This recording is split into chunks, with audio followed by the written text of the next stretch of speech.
Hello and welcome to Chamber Diaries here on Vibe Media TV. We're broadcasting live from our studios at Chado behind the Trade Fair Center.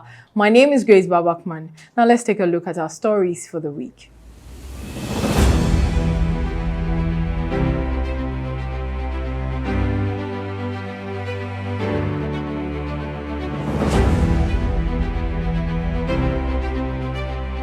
Now first on our stories. The much-awaited 2022 official budget and economic policy of the government of Ghana will be read in the Chamber of Parliament on the 17th of November 2021 as opposed to the 15th of November. The second Deputy Speaker, Honorable Andrew Amokwesiama, made this clarification on Wednesday's sitting, explaining that Parliament has another equally important assignment on the 15th of November. In this House on the 17th of November 2021 and not the 15th of November as some of us might have heard. Parliament is engaged in another equally important assignment on the 15th of November. And therefore, the budget, as I said, will be read here on the 17th of November 2021. Now, parliamentary sitting in the Chamber of Parliament on Wednesday was suspended after majority of the members of Parliament failed to attend sitting. Now, the second Deputy Speaker, Honorable Amokwesiama, who earlier suspended the House for an hour with the expectation that members of Parliament would meet quorum, later had to adjourn the House when numbers were still not up to a one-third of the members. We cannot suspend the House again. It's past 2, so I'll go ahead to adjourn the House to tomorrow, 10 o'clock in the forenoon. Honorable members, I think this House is embarrassed. The cameras are on us. We deliberately suspended the House for 1 hour just to make sure you get the numbers. Yet, we couldn't make out the numbers. I've counted and counted and counted and counted. You still have not made the numbers. Please, let's advise ourselves. The House stands adjourned. President of Ghana, Nana Akufo-Addo, in line with the Article 59, has sent a communication to the second Deputy Speaker of Parliament informing the House of his travel to Paris. Now, this was to honor an invitation by the Director General of the United Nations Educational, Scientific and Cultural Organization, UNESCO, to lead the Ghanaian delegation to participate in the 75th anniversary scheduled for Friday, 12 November 2021. In accordance with Article 59 of the Constitution, I write to inform you that I will be traveling outside the country in the afternoon of Thursday, the 11th of November 2021 to Paris, France, at the invitation of Ms. Audrey Ozure, the Director General of the United Nations Educational, Scientific and Cultural Organization, UNESCO, to lead the Ghanaian delegation to participate in the 75th anniversary celebration of UNESCO, to be held on Friday, the 12th of November 2021 in Paris. The Committee on Constitutional, Legal and Parliamentary Affairs has held a public hearing on the promotion of proper human sexual rights and the Ghanaian Family Values Bill 2021. In attendance was prominent speakers like Mr. Daniel Linsia of the Ghana AIDS Commission, Professor Kwesi Prempeh of the Center for Democratic Development, University of Ghana, Mr. Edem Senanu from Advocates for Christ, Apostle Ekumi, who either spoke strongly for the passage of the bill or against it. the number of people, men who have sex with men in the country who live with HIV represent only 2% of the HIV population in the country. Another truth is also that HIV in the country is driven not by heterosexual sex, not by homosexual sex, but by heterosexual sex. If it's against the law, God is love, but God punishes sin. Right. Yes, so if someone offends the law, the person must be punished. The same act, unnatural, partly because you can't procreate from that means. You can't procreate if you continue to have, penile penetration of the anus, right? That is what partly makes it unnatural. And yet, when we get to this bill, it becomes only about same-sex persons performing that same act. How so? How so that the same act performed by different persons will attract different legal treatment? If it's unnatural as to same-sex persons, how does it become natural? How do you procreate when it's a heterosexual act? Or is there the suggestion that only same-sex persons might have sex this way? LGBTQIA plus proponents cannot claim that they were born like that. I show for you the Harvard magazine. This is 29th August 2019. Titled, "There is Still No Gay Gene."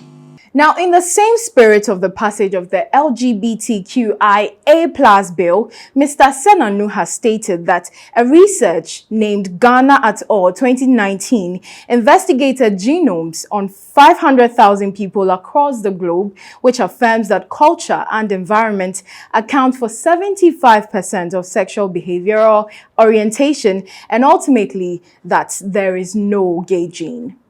First, is there a genetic basis for homosexuality? Significant studies have been conducted into this. And by the way, our memo is here. We have over 50 references that you can check to support what we have put in it. Bogart and colleagues, 2020, agreed that the associations between existing biomarkers are often so small that, in effect, when you take them together, they don't account for the majority of variance in sexual orientation. Ghana et al. 2019, investigating genomes, and this is the Human Genome Project, the largest single ever research project in the world. And they looked at 500,000 individuals. And we do research. First human rights baseline was part of the team. 2,500 Ghanaians across the 10 regions of Ghana. This is 500,000. At the end of that, this is a global research. It demonstrated that culture and environment, these are external to the individual. Culture and environment account for 75% of the sexual behavior or orientation you choose. It means what is around you, what you grew up experiencing. Ultimately, the findings show that factually there is no gay gene. Now, Deputy Majority Leader Honorable Afenyo Makin, in a response to the VOLTA CAUCUS press conference following the tidal waves that destroyed several homes in Keta, Ketu South and others, has cautioned MPs in the VOLTA CAUCUS to stop using their plight to score cheap political points. With a picture as proof of research on the matter, he urged MPs in the area to prevent their constituents along the coastal lines of the VOLTA region from winning the sand at the beaches. Perhaps if the political actors in that region have been more responsive, we wouldn't see the devastating effect of what we are seeing today. I would want to show you a picture.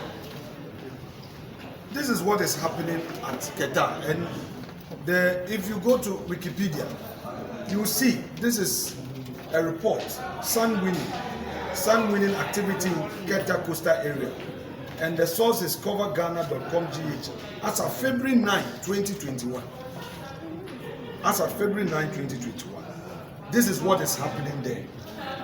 So for me, the MPs in that area to appear silent on these comments, and they appear blind to the daily sun-winning activities, making the situation worse.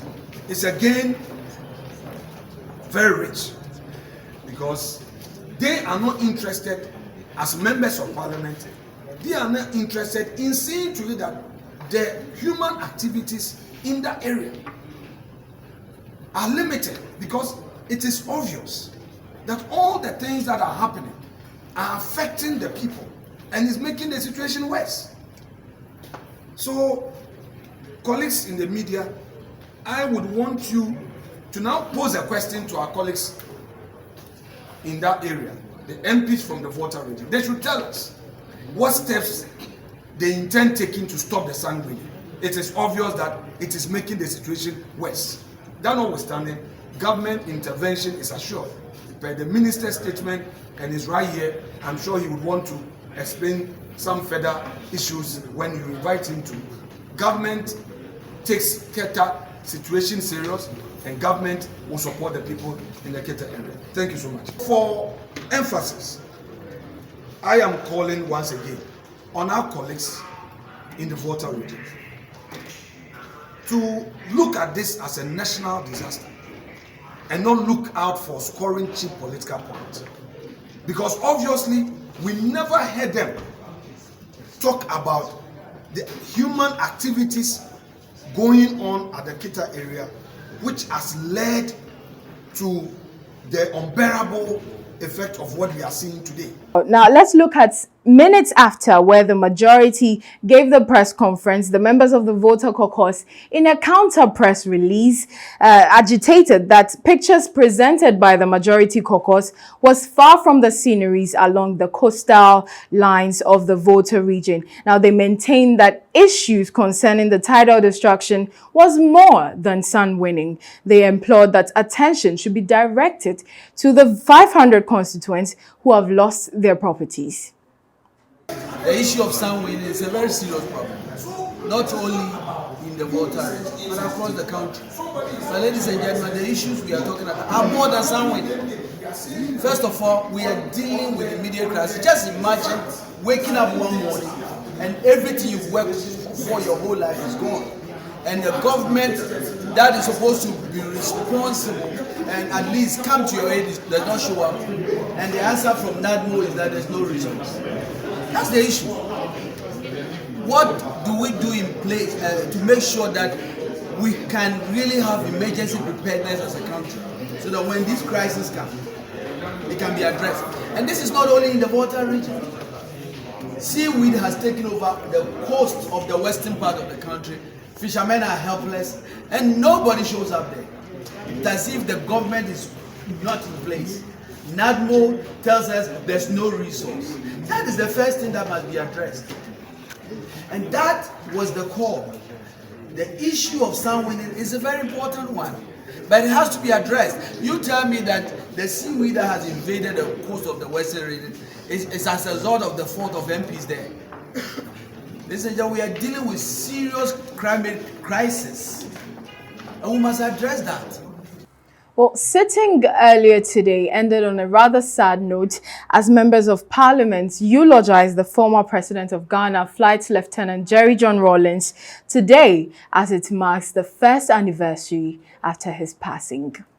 On the 12th November 2020, our nation woke up to hear the sad news that former President John Rawlings had died at Kolebu Teaching Hospital here in Accra.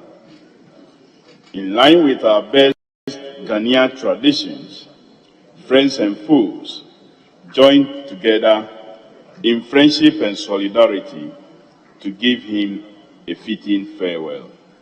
Mr. Speaker, I'm hoping that as we celebrate the first anniversary of his demise, we will go back as a nation to some of these values and bring our country back to join the Committee of Nations in a more positive narrative than what we presently have. We came to the conclusion that President Rawlings was the walking national security. If we wanted to understand national security, it was national security personified. So if anybody wanted to deal with him and publish things that he felt were not good, we could just assume it under national security and it would be all right. As my honorable brother said, he was a man of authority, no doubt about it. A great leader and a very charismatic one. You can't take that away from him. But he was a great disciplinarian. He believed that if we could develop as a country, we should have some level of discipline in our society. And again, if we're going to remember him, then we'll remember him by being disciplined, doing the right things, driving on the right side of the road and obeying the road regulations. As you know, on one occasion, he had to get out of his car to direct traffic. Well, this is where we draw the curtains down on Chamber Diaries today. My name is Grace Babakman, and you are watching Vibe Media TV.